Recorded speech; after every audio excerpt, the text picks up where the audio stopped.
Ormas Pemuda Pancasila kerap kali jadi perbincangan aktual di kalangan warganet karena kedapatan membuat kegaduhan.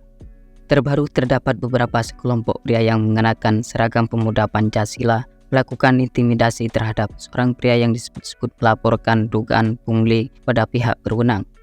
Tak heran jika Ormas Pemuda Pancasila sering mendapat stigma miring dari masyarakat. Biar kamu tidak penasaran dan bertanya-tanya perihal tersebut, berikut ini beberapa kontroversi dan pemberitaan miring Ormas Pemuda Pancasila.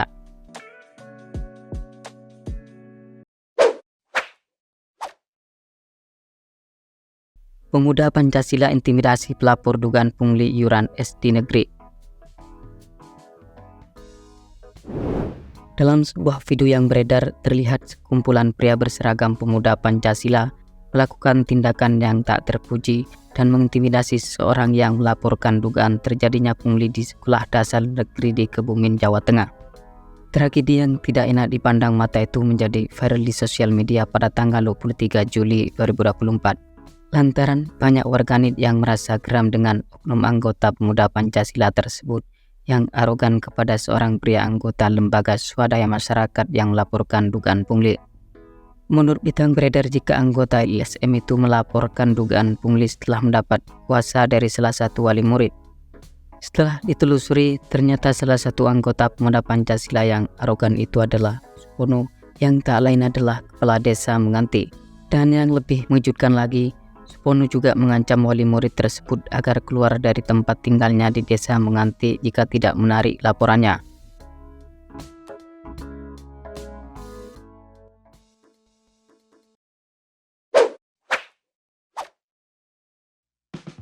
Wisnu, Pemuda Pancasila Semarang. Seorang lelaki bernama Wisnu tiba-tiba saja menggegerkan jagat dunia maya usai kedapatan melakukan tindakan yang arogan terhadap seorang pengendara mobil di Kecamatan Ungaran Timur, Kabupaten Semarang. Tindakan yang tak terpuji itu terjadi setelah pengemudi tersebut menegur Wisnu yang melawan arah di jalan kecil Desa Bandungan, Semarang. Namun bukannya meminta maaf, Wisnu malah marah-marah. Tidak hanya itu saja, Wisnu juga menendang mobil pengemudi tersebut. Dan di tengah percekcokan itu juga, Wisnu mengaku sebagai Ketua Pemuda Pancasila Kabupaten Semarang. Namun setelah ditelusuri, ternyata dirinya hanyalah pengurus divisi hukum di MPC PP Kabupaten Semarang.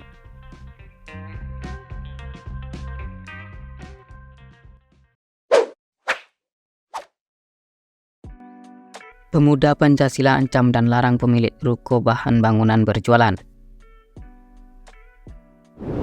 Pada pertengahan bulan Maret 2024 lalu, salah satu anggota Pemuda Pancasila bersitegang dengan pemilik ruko bahan bangunan di kawasan Pasar Senggol, Jalan Opu Daeng Risaju, Kecamatan Mamajang, Makassar. Dilansir dari detik.com, jika ketiga orang yang salah satunya diduga anggota Pemuda Pancasila tersebut melakukan tindakan yang tidak menyenangkan kepada pemilik ruko tersebut, lantaran lahan parkir yang mereka kelola di depan ruko itu merasa terganggu ketika ruko tersebut beroperasi di malam hari. Sehingga karena itulah ketiga pria tersebut melarang pemilik ruko untuk berjualan di malam hari. Atas tindakannya tersebut, kemudian pihak kepolisian mengambil langkah cepat dengan mengamankan ketiga orang yang bersangkutan.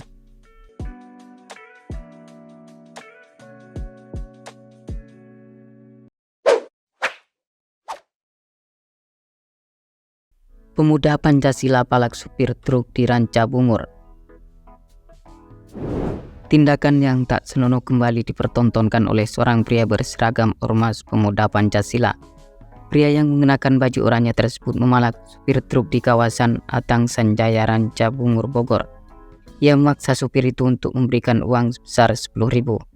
Namun supir tersebut menolak untuk memberikan uang yang dimintanya. Sehingga karena itulah anggota ormas ini memaksa supir untuk berputar arah.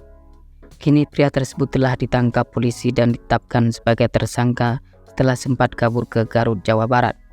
Akibat ulahnya, tersangka R dikenai pasal 368 subsidir 335 KUHP, terancam hukuman maksimal 9 tahun penjara.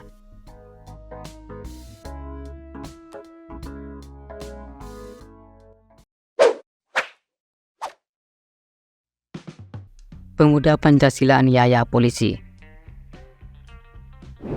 pada saat melakukan demonstrasi di depan gedung DPR MPR RI pada Kamis 25 September 2021, terdapat salah satu anggota Pemuda Pancasila yang melakukan penganiayaan terhadap AKBP Dermawan Karosselasi, Kepala Bagian Operasi Ditlantas Polda Metro Jaya.